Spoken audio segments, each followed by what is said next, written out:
नमस्कार, आपका स्वागत है फटाफट खबरों में। मैं हूं आपके साथ भावना रनौट। चलिए शुरू करते हैं हरियाणा की तमाम बड़ी खबरों को।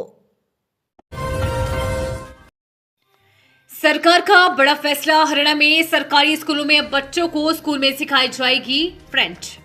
हरियाणा के सरकारी स्कूलों में शिक्षा के स्तर को बेहतर बनाने के लिए सरकार लगातार प्रयास कर रही है। इसी कड़ी में सरकार ने सरकारी स्कूलों में बच्चों को फ्रेंच भाषा पढ़ाने का निर्णय लिया है। सरकारी स्कूलों में फ्रेंच भाषा पढ़ाने के लिए शिक्षकों का चयन किया जा रहा है। फ्रेंच भाषा पढ़ाने के लिए चयनित शिक्षकों के लिए ऑनलाइन परीक्षा आयोजित की जाएगी, जिसमें चयनित शिक्षक फ्रेंच भाषा की पढ़ाई करवाएंगे। हरियाणा विद्यालय शिक्षा निदेशालय ने इसके लिए तैयारियां तेज कर दी है। इसको लेकर माध्यमिक शिक्षा निदेशक कार्यालय हरियाणा के सहायक निदेशक के गुरुग्राम SCRT डायरेक्टर प्रदेश भर के सभी जिला शिक्षा अधिकारी व सभी डाइट प्रिंसिपल को पत्र जारी किया है, जिसमें निर्देश दिए गए हैं कि स्कूल शिक्षा विभाग, फ्रांस के दूतावास और इंस्टीट्यूट फ्रेंच एंड इंडी के सहयोग से आगामी शैक्षणिक सत्र से चयनित सरकारी स्कूलों में फ्रेंच की विदेशी भाषा के रूप में शुरू कर रहा है। हरियाणा में आज सक्रिय होगा पश्चिमी विक्षोभ। मौसम विशेषज्ञ ने बताया इन 4 दिनों में प्रदेश में होगी भारी बारिश। उत्तरी पर्वतीय क्षेत्रों में एक पश्चिमी विक्षोभ सक्रिय होगा। मौसम विशेषज्ञ की माने तो इसके असर से मानसून टर्फ हरियाणा की तरफ खिसकने की संभावना है, जिससे प्रदेश में बारिश की गतिविधियों में बढ़ोतरी होगी। भारतीय मौसम विज्ञान ने 6 व 7 जुलाई को प्रदेश भर में भारी बारिश होने के आसार के चलते ऑरेंज अलर्ट जारी किया है। मौसम विभाग ने आज प्रदेश के 15 जिलों में बारिश का येलो अलर्ट जारी किया है। जिन जिलों में आज बारिश का अलर्ट जारी किया गया है उनमें पंचकुला, अंबाला, यमुनानगर, कुरुक्षेत्र, करनाल, पानीपत, सोनीपत, झज्जर, चरखी दादरी, महेंद्रगढ़, रेवाड़ी, गुरुग्राम, फरीदाबाद, पलवल व नूह शामिल है। इसके अलावा अन्य जिलों में भी हल्की व मध्यम बारिश होने की संभावना जताई गई है। हरियाणा सरकार ने किसानों को दी बड़ी राहत। अब नहीं देना होगा ये शुल्क, आदेश जारी। हरियाणा में ट्यूबवेल कनेक्शन को उसके मूल स्थान से 70 मीटर के दायरे में स्थानांतरित करने में आने वाला खर्च अब किसानों से नहीं लिया जाएगा। पहले कनेक्शन स्थानांतरित करने पर किसानों का 30 से 40 हजार रुपए खर्च आता था। इसको लेकर बिजली निगम ने आदेश जारी किए हैं। बिजली निगम के मुताबिक एक स्थान से दूसरे स्थान पर ट्यूबवेल कनेक्शन के स्थानांतरण की मंजूरी तभी दी जाएगी जब ट्यूबवेल फेल हो गया हो, पानी की लवणता की समस्या या फिर सरकार की ओर से भूमि पर कब्जा हो। इसके साथ ही जिस स्थान पर कनेक्शन स्थानांतरित किया जाना है वह जमीन उसी उपभोक्ता के स्वामित्व पर हो। साथ ही उपभोक्ता किसी भी बिल के भुगतान में डिफॉल्टर नहीं होना चाहिए। 11वीं और 12वीं के बच्चे हो जाए तैयार, सिलेबस में शामिल हो रहा है ये नया विषय। सरकार ने बनाई कमेटी। योग को पाठ्यक्रम में शामिल करने के लिए प्रदेश सरकार ने हरियाणा विद्यालय शिक्षा बोर्ड के सचिव की अध्यक्षता में कमेटी गठित कर दी है। राज्य शैक्षिक अनुसंधान और प्रशिक्षण परिषद के निदेशक और हरियाणा योग आयोग के रजिस्ट्रार को कमेटी में सदस्य बनाया गया है। पहले से 10वीं कक्षा तक योग को पाठ्यक्रम में अनिवार्य विषय के रूप में पहले ही शामिल किया जा चुका है। अब हरियाणा के स्कूलों में 11वीं और 12वीं कक्षा में योग को ऐच्छिक विषय के रूप में पढ़ाने की तैयारी है।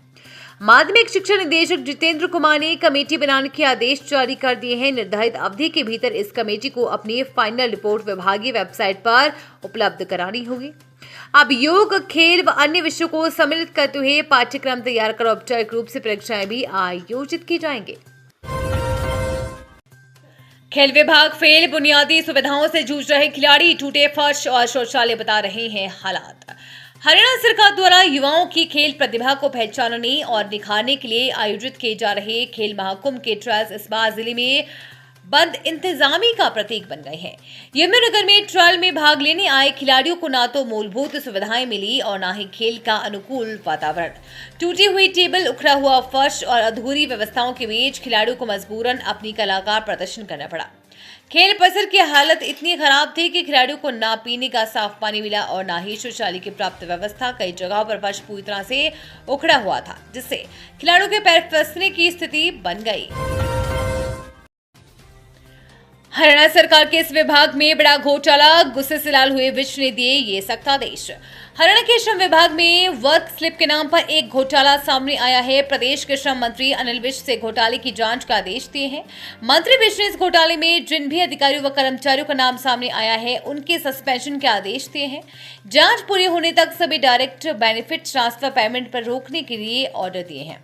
संबंधित विभाग के सक्षम अथॉरिटी को निर्देशित किया गया है इनके विरुद्ध क्रिमिनल केस की प्रक्रिया शुरू करने के आशय से महाधिवक्ता की राय लेकर कार्रवाई की जाए। ये घोटाला हिसार, कैथल, जींद, सिरसा, फरीदाबाद और भिवानी में उजागर हुआ है। इन जिलों में फर्जी कामगारों के लिए वर्क स्लिप बनाई गई।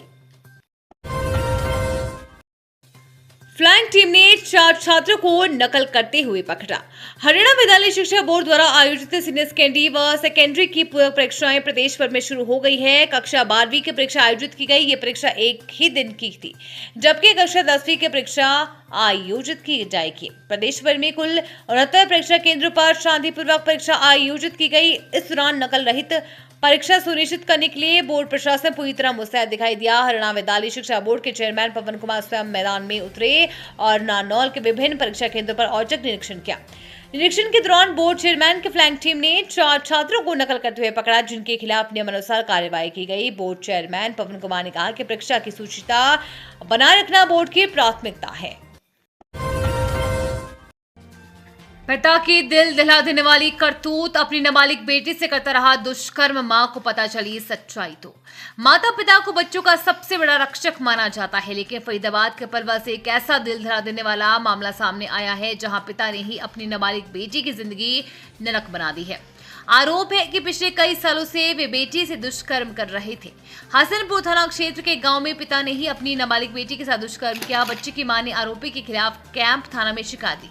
पुलिस ने केस दर्ज कर जांच शुरू कर दी है।